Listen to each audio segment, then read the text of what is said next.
Hi everyone, Tanya Hertz here, and today we're going to be talking to you about job performance. And I'm going to go ahead and share my slides with you, and we'll get started right away. And when we're looking at job performance, we're going to be reviewing them or looking at them as a set of behaviors that either contribute to or hinder organizational goal accomplishment.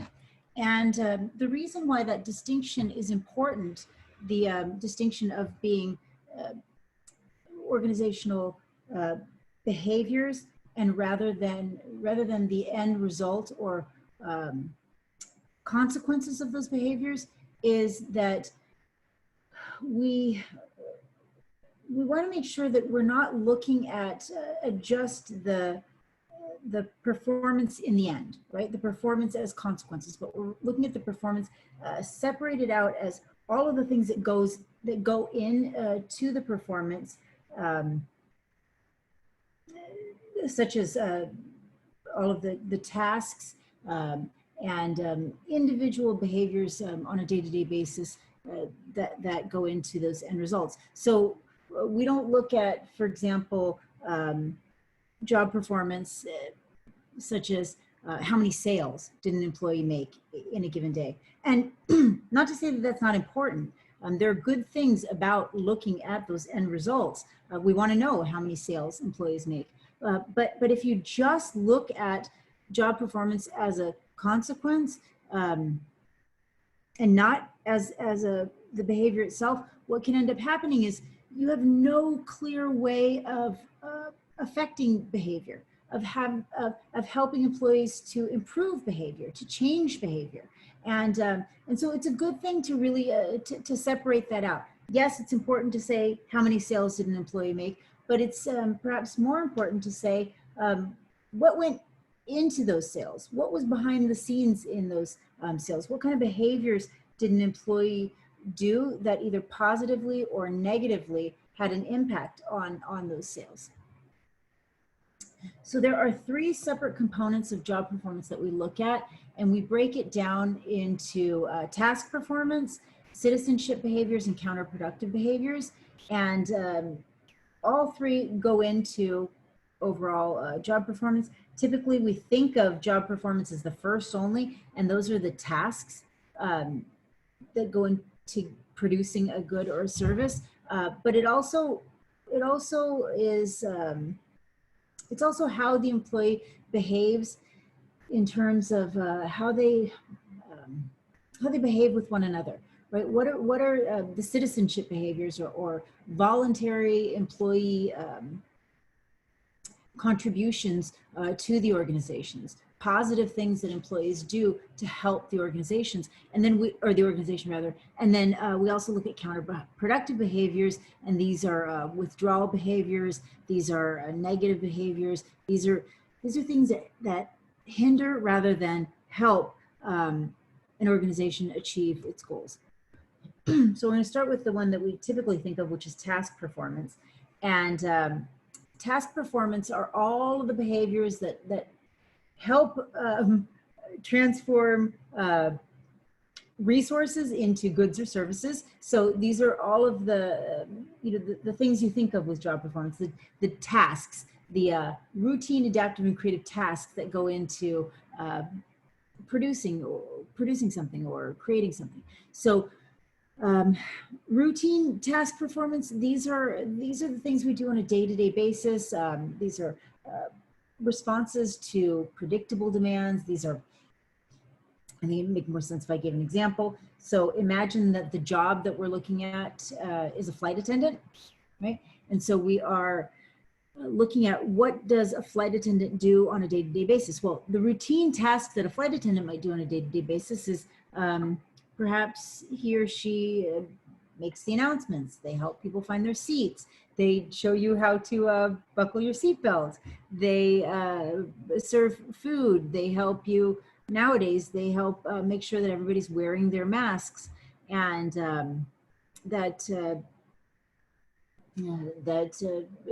people are finding their seats, and that the right people are in the right seats. These are all routine sort of task performance behaviors. Now, adaptive task performance behaviors are those sort of responses when something a little out of the ordinary happens. So for a flight attendant, that might be something like maybe you have an angry passenger, right? Somebody who is refusing to wear his or her mask, or maybe you have a crying baby, or something that is not the usual responses. And then the third type of job performance, task performance behavior is creative task performance. Now, these are responses to very novel situations. So this is coming up with new ways of doing things, coming up with new products or new services to make the job better, to make the organization better. So we don't typically do this all the time, but it's important that employees, especially if growth is important in your organization, it's important that there is an import placed on these type of behaviors. So this is why it's really important that employees are encouraged to take time off, to take time off at work and away from work, and to really allow themselves time to daydream and time to relax and think, so that they can come up with new ideas and new products or new services. So an example of this with the flight attendant job would be like, I don't know if any of you have flown on Virgin American in the last few years, but if you fly on Virgin American, they have a different way of serving drinks or food. So rather than the flight attendant going up and down the aisle and then asking, what would you like, what would you like, what would you like, they have basically a screen on the back of each of the seats, and passengers can just order what they want, the drinks that they want, the snacks that they want, directly from their seats. And so when the flight attendants come by, they already know what people want, and they can give them to them. And this idea for this way of serving the drinks was actually proposed by one of the flight attendants, who thought, this is really silly the way that we do things. Another example would be how, I know this sounds like crazy, but back in the day, and some airlines still do this, there was no rhyme or reason as to when people would board. And so people who were sitting at the very front of the plane would board first, which made no sense, because then the people behind them would have to wait to go and sit down. And it just didn't make any sense whatsoever. And again, it was a flight attendant who came up with a creative solution to this problem. That's creative task performance. All right. So what is job, how do we figure out what tasks go into task performance? What types of things are involved with a particular job? Well, we come up with critical tasks, and then we put those critical tasks together to define a job. And we do this through job analysis.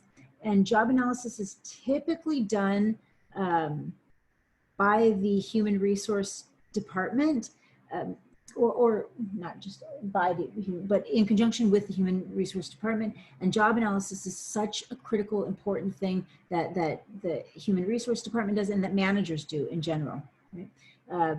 Because it really forms the sort of the basis of our jobs, of our positions in organizations. So job analysis, this is how we define task performance for different jobs. We list all the activities that are done on a given job. And we're going to be doing something like this as an exercise. I think it's due next, well, it's coming up very soon. but this is part of writing, for example, writing a job description or job specification. It starts with job analysis. So you list all the activities done by a job. And typically we use subject matter experts to then rate those activities, and we'll rate them based on frequency and importance.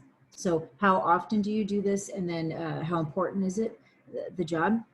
And then we'll take all of those descriptions that we have of the job, and then we'll say, okay, so let's look at the most important and the most frequent, and that's what we use to write our job specifications, our job descriptions. We can then use these for our performance evaluations.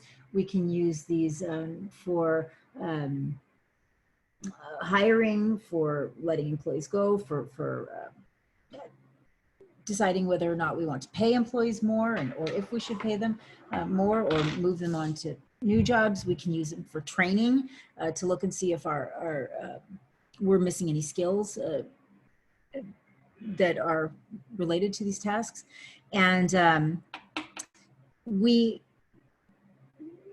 do use subject matter experts to evaluate the different components, but we don't just have to brainstorm necessarily all the different activities ourselves. We can do it with incumbents, with people who already have the job. We can also look at ONET, and ONET is, it took the place of the DOT, which was the Dictionary of Occupational Titles that was way back in the 1920s created, and became outdated in the 1980s. It was, well, before then even, it was a bit outdated, but now we use ONET. ONET is the Occupational Information Network, which is an online database which is overseen by the Department of Labor, and it is the most comprehensive, thorough, most exhaustive list of all the different jobs that are available in the United States and all the tasks that are associated with those jobs. I love ONET because it's a good place to start if you're doing a job analysis, if you're writing a job description, if you're writing a resume, if you're trying to think of how do I say what it is that I do, ONET's the place to go. So I'm going to just kind of pause right here, and I'm going to show you ONET. So ONET is wonderful. So ONET, ONET online dot, I believe it's org. Let's see, ONET online, that's it, ONET online. And again, this is wonderful. Welcome to your tool for career exploration and job analysis. That's exactly what it's for. They take the government and talk to thousands and thousands of employers and employees across this country, and they ask them, what do you do on a daily basis? How important is it? How frequent is it? And then they make up this big database. So let's just choose a job here. Let's see. Let's say, I don't know, let's say maybe human resource manager. Human resource manager. So you put it in the search bar. And now we can look and see human resource specialist, human resource manager, there they are. Now it has all the tasks that are associated with that job, with HRMs. And beyond that, it also has a list of all the skills that are required in order to be successful, the knowledge, the abilities, activities, other characteristics that education required, et cetera, et cetera. So, but back to where we need to be, which is the tasks, So if you look at the top here, at the different tasks that are associated with an HR manager, they serve as a link between management and employees. They advise management on policy matters such as equal employment opportunities, sexual harassment. They recommend needed changes, et cetera, et cetera. So where do these come from?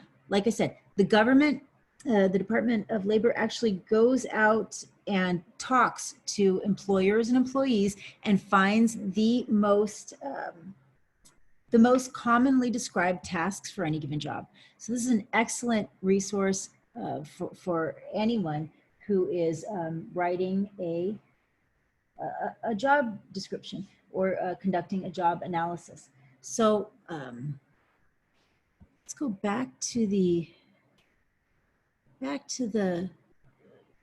PowerPoint here, and I'd like for each of you just to take a little while, go into Own It, and do a little exercise.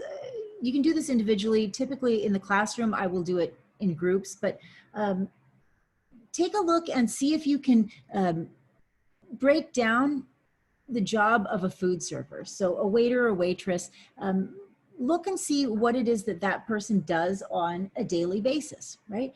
Tell us the major dimensions and the tasks for each of those dimensions. So if one of the major dimensions is taking orders, then further break down that task into what does that mean, taking orders? What tasks go into taking orders?